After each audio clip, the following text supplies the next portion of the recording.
136 ಜನ ಶಾಸಕರನ್ನ ಹೊಂದಿರತಕ್ಕಂತ ಕಾಂಗ್ರೆಸ್ನ ಪಕ್ಷದ ಉಪಮುಖ್ಯಮಂತ್ರಿಗಳು ಅದೆಂತದೋ ಅವ್ರದ್ದು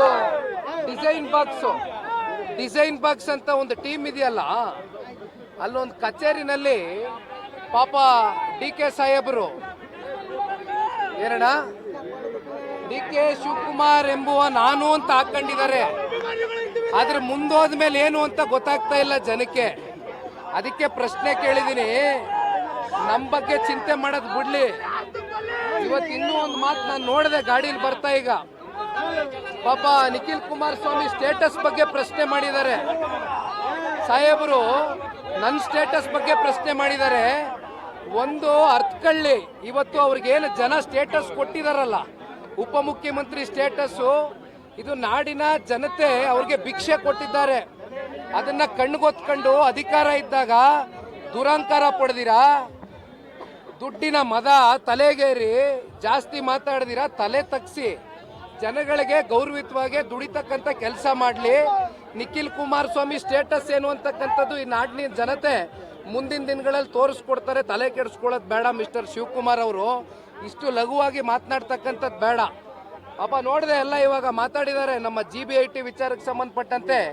ಅವ್ರ ಪ್ರೆಸ್ ಅಡ್ರೆಸ್ ನಾನೆಲ್ಲ ನೋಡ್ಕೊಂಡ್ ಬಂದಿದ್ದೀನಿ. ಪಾಪ ಮಾತೆತ್ತಿದ್ರೆ ಅವ್ರ ಸಹೋದರ ಕೂಲಿ ಸಿಕ್ಲಿಲ್ಲ ಅಂತ ಬೀದಿಯೆಲ್ಲ ಬಾಯ್ ಪಡ್ಕೊಂಡು ಓಡಾಡ್ತಾರಲ್ಲ, ಅಲ್ಲಿ ಡೆಲ್ಲಿಗೆ ಹೋಯ್ತಾರೆ.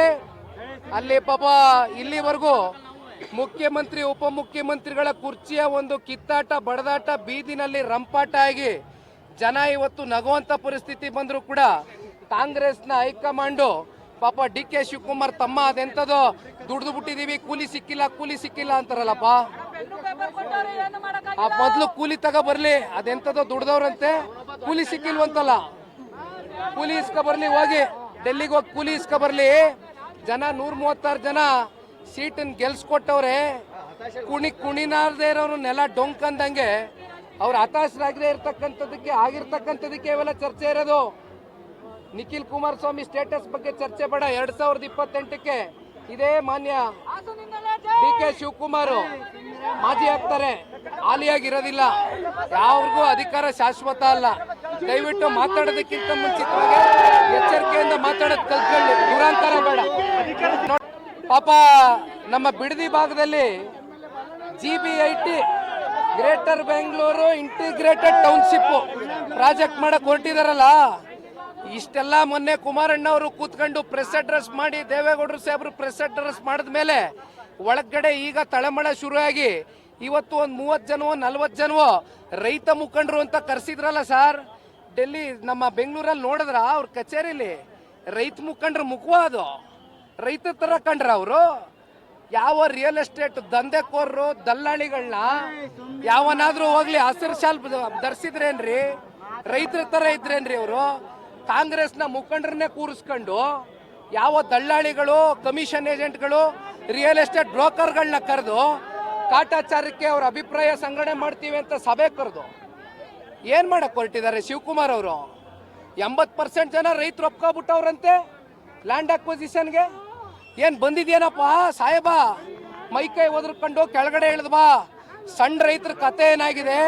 10 ಗುಂಟೆ 15 ಗುಂಟೆ 20 ಗುಂಟೆ ಜಮೀನನ್ನ ಇಟ್ಕೊಂಡು ಹೈನುಗಾರಿಕೆ ಮಾಡ್ಕೊಂಡು ಕೊನೆಗೆ ಗೌರವಿತವಾಗಾದ್ರೂ ಹಸುನೋ ಕುರಿನೋ ಮೇಕೆನೋ ಸಾಕೊಂಡು ಜನ ಅಲ್ಲಿರ್ತಕ್ಕಂಥ ಸಣ್ಣ ರೈತರು ಬದುಕ್ತಾವ್ರೆ. ಅವ್ರ ಹೊಟ್ಟೆಗೆ ಕನ್ನ ಹಾಕೋದು ಬೇಡ. ಮತ್ತಿನ್ಯಾವನಿಗೋ ಕೋಟಿ ಕೊಡ್ತೀನಿ, 2 ಕೋಟಿ ಕೊಡ್ತೀನಿ, 3 ಕೋಟಿ ಕೊಡ್ತೀನಿ ಅಂತ ಬೆಂಗಳೂರಿಂದ ಬಂದು ಯಾರ್ಯಾರೋ ಪಾಪ ಇನ್ವೆಸ್ಟ್ ಮಾಡಿ ಜಮೀನು ಇಟ್ಕೊಂಡಿದಾರಲ್ಲ, ಯಾರ್ಯಾರ್ದು ಹೆಸರಲ್ಲಿ ಇನ್ವೆಸ್ಟ್ಮೆಂಟ್ ಮಾಡ್ಕೊಂಡು ಇಟ್ಕೊಂಡವ್ರಲ್ಲ ಇವರು. ರಿಯಲ್ ಎಸ್ಟೇಟ್ ದಂಧೆಕೋರರಿಗೆ ಅನುಕೂಲ ಮಾಡ್ಕೊಡಕ್ಕೇನ್ರಿ ಇದು? 80% ಜನ ಒಪ್ಕೊಬಿಟ್ಟವ್ರ? ಇವರೇ ಕೂತ್ಕೊ ತೀರ್ಮಾನ ಮಾಡ್ಬಿಟ್ರ? ಹೋಗಿ ಏನಾದ್ರು ನೀವು ಪರಿಶೀಲನೆ ಮಾಡಿದೀರಾ? ಅಧಿಕಾರಿಗಳೇನಾದ್ರೂ ಹೋಗಿ ಆ ಹಳ್ಳಿಗಳಲ್ಲಿ ಏನಾದ್ರೂ ಸಭೆಗಳು ಕಂಡಕ್ಟ್ ಮಾಡಿದಾರ? ರೈತರನ್ನ ಭೇಟಿ ಮಾಡಿದೀರಾ? ನಿಜವಾದ ರೈತರನ್ನ, ಸಣ್ಣ ರೈತರ ಸಂಕಷ್ಟ ಗೊತ್ತಿದ್ಯಾ ಅವ್ರಿಗೆ? ಈ ದುರಾಂಕಾರದ ಮಾತು, ದರ್ಪದ ಮಾತುಗಳು ಬಹಳ ದಿನ ನಡೆಯೋದಿಲ್ಲ. ಮಿಸ್ಟರ್ DK ಶಿವಕುಮಾರ್ ಸಾಹೇಬ ಅರ್ಥ ಮಾಡ್ಕೊಳ್ಬೇಕು. ನನ್ನ ಸ್ಟೇಟಸ್ ಬಗ್ಗೆ ಪ್ರಶ್ನೆ ಮಾಡ್ತಕ್ಕಂಥದ್ದು ಬೇಡ. ಅಧಿಕಾರ ಯಾವನಿಗೂ ಶಾಶ್ವತ ಅಲ್ಲ. 28ಕ್ಕೆ ಮಾಜಿ ಆಗ್ತಾರೆ ಮಿಸ್ಟರ್ DK ಶಿವಕುಮಾರ್, ತಲೆಯಲ್ಲಿ ಅರಿವಿರ್ಲಿ.